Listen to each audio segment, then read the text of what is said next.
খাসের জায়গা দখল নিয়ে দুই পরিবারের মধ্যে ঝামেলা। অভিযোগ, খাস জায়গায় আগে থেকে বসবাস করে আসা এক মহিলার ঘর ভাঙচুর করে টাকা ছিনতাই করে কতিপয় লোকজন, এমনকি মহিলার সঙ্গে কুকর্ম করারও চেষ্টা করেছে বলে অভিযোগ। ঘটনা আমতলী থানাধীন মাতৃপল্লী এলাকায়।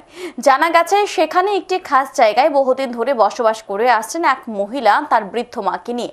অভিযোগ, সেই জায়গার দিকে নজর পড়েছে স্থানীয় এক প্রভাবশালী ব্যক্তি উত্তম বাউলের। সম্প্রতি অপর একটি পরিবারকে এনে জায়গা দেয় সেই ব্যক্তি।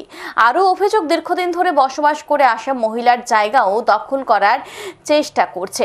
এই নিয়ে ঝামেলার সৃষ্টি। সম্প্রতি মহিলার ঘরে ঢুকে কুকর্ম করার চেষ্টা করা হয়, এমনকি নগদ 15,000 টাকা ছিনিয়ে নিয়ে যায়। ঘটনা জানিয়ে আমতলী থানায় মহিলা মামলা করলেও পুলিশ কোনো ব্যবস্থা নিচ্ছে না বলে অভিযোগ।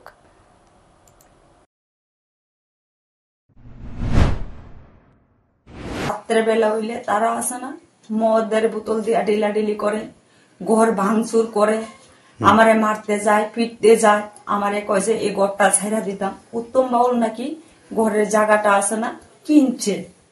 আমি কইলাম যে কার থেকে কিনছেন, যদি কিনা থাকেন আমি এটার পিছনে 80,000 টাকা খরচা করছি, আমার টাকাটা দিয়ালাম।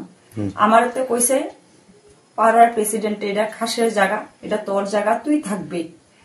হ্যাঁ, আমারে তো তারা কইছে না উঠটা যাওয়ান গেলে কি, আপনি কইতাছেন আপনি কিনছেন। ওই কারণে তাদের ঘরের জায়গাটা দখল করার লাগি এরকম আমার সঙ্গে শুরু করছে।